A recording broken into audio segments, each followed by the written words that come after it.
and we can't neglect at the outset of as we have this discussion, we can't neglect to talk about the fact that the leftists and the Democrats and the pro-choicers, interestingly, this week, in light of the school shooting and somebody going into a place and slaughtering a bunch of little human beings, they're all of a sudden now just really, really concerned with very small human beings. Yeah. Really concerned with someone just murdering innocent, small human beings. When really just 2 weeks ago, they were trying to enshrine into law and to codify into law the right to murder little humans at will. Yeah. So they were upset that Roe versus Wade is possibly going to be overturned. So they tried to codify Roe versus Wade into federal law and create legislation that would give mothers and fathers the right to kill these little children at will. So it's strange. Of course, we don't want to fail to recognize that very strange, duplicitous position. On the one hand, kill the children at will. On the other hand, when it happens and it's politically expedient for you, we now all of a sudden care very deeply about someone coming in and slaughtering little human beings. And so we can't neglect to bring it up because it's an obvious inconsistency, and the fear of the Lord is the beginning of knowledge. Yes. Fools despise wisdom and correction. And so that just highlights the subjective nature of the hope and healing that they offer. Yeah. Because they're essentially holding these two deeply conflicting ideals in their hands at the same time. And they have no way to make sense of it other than to just forget they said the other thing. Well, like forget what one hand is holding while the other one, and so it really just reveals that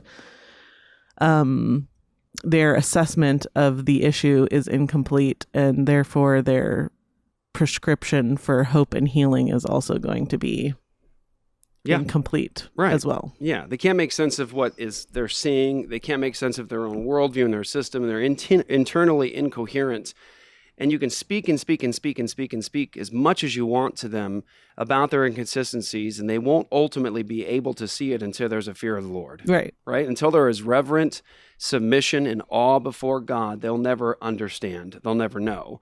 In a situation like this, you can say to them, do you not see the difference between the two positions? Within 1 month, you said that mothers and fathers should be able to kill their little human beings at will, and you want it as a part of law nationally, that you can kill your child, your small human in the womb, and you can actually do it as much as you want. 20 kids is not the limit. You can really do it as much as you want. And then 2 weeks later with the school shooting, they're saying, no, we really care about these small human beings and someone coming in to slaughter them. That's unjustified taking of little human life, and we're opposed to that. And it's just politically expedient. But see, you can speak to them as much as you want to say, hey, there's two positions there. Something isn't working. And the answer is the next part of that verse, Proverbs 1:7. Fools despise wisdom and instruction. But another example. So just to show you the inconsistency and the internal incoherence of these people and their worldview, here is, this is Chuck Schumer when they got the word about the possibility of Roe versus Wade being overturned. So this is Chuck Schumer like 3-4 weeks ago, okay? Last night, a report disclosed that a conservative majority of the United States Supreme Court is ready to overturn Roe v. Wade and uproot decades of precedent affirming a woman's right to an abortion. If this report is accurate, the Supreme Court is poised to inflict the greatest restriction of rights in the past 50 years, not just on women, but on all Americans. Under this decision, our children will have less rights than their parents. Oh. The Republic... Oh, wait. What? Oh. What? What are you doing talking about children in the same breath? Do you see it's blindness, right? It's such blindness. Right. Fools despise wisdom and correction. You can't even see that you're literally harping on the fact, calling it abomination, that the Supreme Court is going to overturn Roe versus Wade and people are not going to be able to kill their children anymore.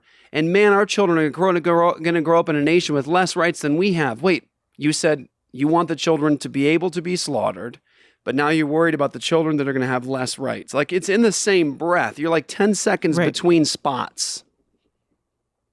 Yep. You can't see it. Right. That's what I mean. That's what, like, to me, when you say the word fool, I can't imagine a clearer image than someone holding two deeply opposing things in, they're both there, right there in your hand. And it's like, well, what about that one thing you said? And they're just like, right. They just put it behind their back. That is the world we live in. The world we live in is deeply inconsistent. Right. And the only way it's coherent and continues to work is that they can talk about one thing at a time.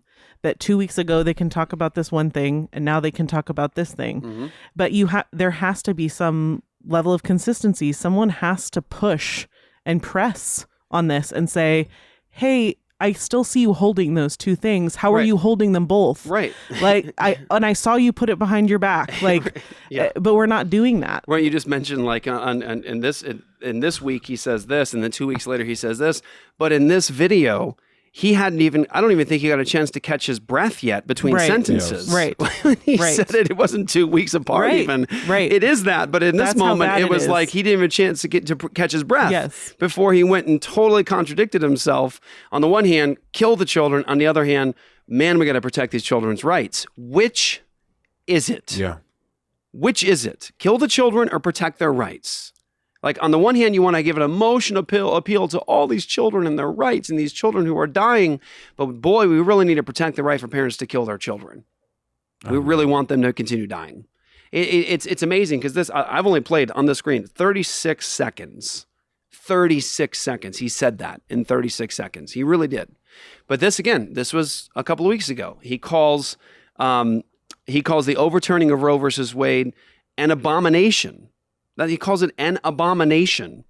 He wants mothers and fathers, and he worked for legislation that would allow mothers and fathers to continue to kill their children in the womb. He's one of the most vocal advocates for the codification of Roe that we have federally. Schumer, he is. This is Schumer this week. That was a couple weeks ago. This is Schumer this week in response to the Texas shooting. Yesterday, just 10 days after Buffalo, that plague struck again in Uvalde, Texas, where 19 innocent children and 2 teachers were gunned down at Robb Elementary. Do we have a problem with innocent children? Innocent, small, developing human beings being murdered? Do we have a problem with that? I do. From a Christian perspective. I say give the guy, anybody who's involved in that, give him capital punishment. Show the world that the state is serious about murdering children like that out of school. Like, give them the worst of the worst in terms of don't let them have life in prison. No, you capital punishment. You murder these human beings in the school, you're going to get capital punishment. That's what I think is justice. I say give them the worst. I have a basis to say, like, these innocent children dying is meaningful. We're trying to fight for innocent children to be murdered in the wombs of their mothers. What took place in Texas? A man, in an unjustified manner, took the lives of developing small human beings. What are you fighting for in legislation? That mothers and fathers can take the lives of innocent, developing human beings in their wombs in an unjustified manner. What's the difference? There is no difference. The only difference is that one is even more unnatural than the other because you're killing your own child. Yeah. For them, it boils down to if the child is wanted or not. Yeah. Right. That's their standard.